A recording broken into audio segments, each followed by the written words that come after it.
So for anyone overseas who may be watching this afterwards, I have the great honor to be talking with a overseas visual kei project directly from United States, from North Carolina. I got here two very creative musicians with a long career, a very interesting career. So guys, please, first, Kasey, if you do, please do the honor for presenting yourself. Afterwards, Michael Rumple. Hello, boa noite. I'm Canary Kasey, and just as our friend said, I'm a visual kei musician from North Carolina, USA. And I've just released an album by the time you see this, April 24th. It's called A Whisper of Spring. I hope you enjoy it. Okay, Michael? Sure, yeah. I'm Michael. I'm downstairs from Kasey right now because he's living upstairs at my house right now. And yeah, I'm drumming in a lot of this music and produce the record and mix the record. And we engineered it all together in this house, largely right here, and in the room where he streams from is where he did a lot of the guitars and stuff. So yeah, there's a lot more, and we also have a band together, and I sing in that band, and Kasey plays guitar. So, and that band is called Flood District. Oh yeah, and also it has a name, and it's called Flood District. But that's not what we're here for. But that is happening. Yeah. I do believe we will have time to talk about Flood District as well, because I heard some pretty interesting things while I was hearing the band early, while doing research. We could talk the time. Yeah.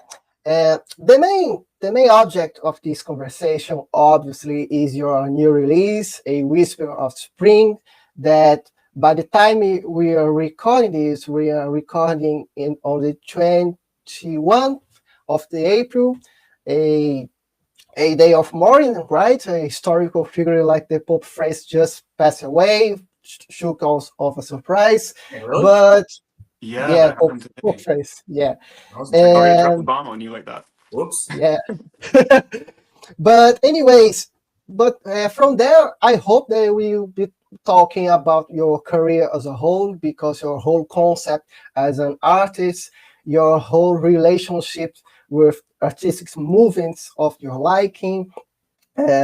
Just a bit of parenthesis. If somewhere along the lines I mispronunciate something or you guys don't understand me, please, I will repeat as many times as necessary. So far, so good? Oh, we're doing great. Very good. Yeah, you sound awesome. You're great. Okay. So first of all, on this week, we'll be getting your third album, Whisper of Spring, after your release around 2023, if I'm not mistaken, the tragic dance of falling leaves. Am I right? Dying leaves, yes. Dying leaves. Falling leaves. Yeah, very close. The allegories match. Yeah, it matches perfectly. So please, I know you've talked about in some other occasions, but to whoever are knowing you for the first time, is listening to your work for the first time, what is this album? What do you want to convey with A Whisper of Spring? A Whisper of Spring is my most personal recording to date. It was written and recorded through the most dark and difficult time in my life so far.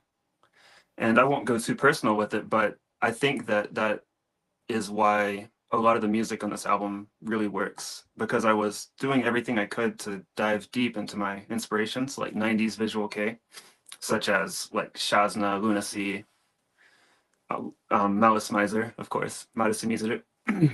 And I think that these inspirations shine through, and anyone who hears this record is going to, I think they're going to appreciate it if they're a fan of that type of music.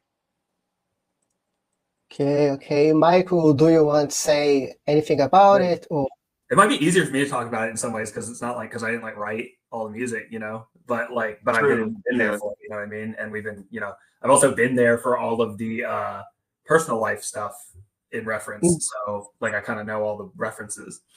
What I would say is everything Case said, totally true. I think people that, I mean, we're already kind of seeing that we kind of about a year ago talked about what we wanted to do. And one of the big things we wanted to do is that when people hear it, see it, whatever, that there is no mistaking what it is, that it is a visual kei artist making a very distinct style of music.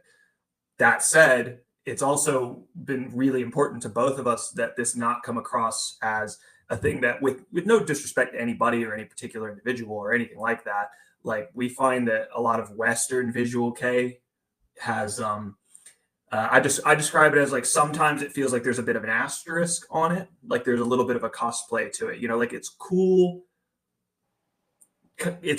right? But like, is it Duran Gray? Is it lunacy? Is it yada yada? And am I suggesting Kasey is? Not necessarily, but I think the goal was to make something that feels like not just emulation of the great, but something that can contribute to the artistic legacy that they're leaving behind. Not to say like we're on their level or anything, but like our goal is that the music try to bring more to that sound. And I think the big key there is that those artists, that at least our favorite stuff from those artists, doesn't feel like it's just trying to be cool. It's really trying to express something dark or personal or whatever. So even though the lyrics are kind of written, you know, about kind of a storytelling about like this sort of like fictional, we kind of described it when we were making it as like the imaginary Paris that exists inside of an impressionist painting transcribed by Mana, you know,